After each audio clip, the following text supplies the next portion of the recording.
ومرې سړی سم له ژونده باسي دوه خواږه چې خپلو کې جلا سي دوه خواږه چې خپلو کې جلا سي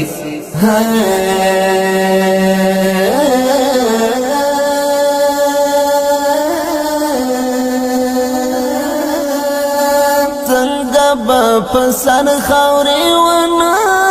شیندې څنګه به په سر خاورې ونه شیندې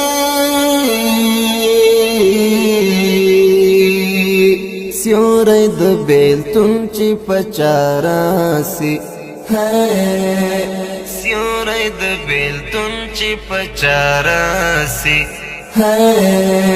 ومرې سړی سم له ژونده باسي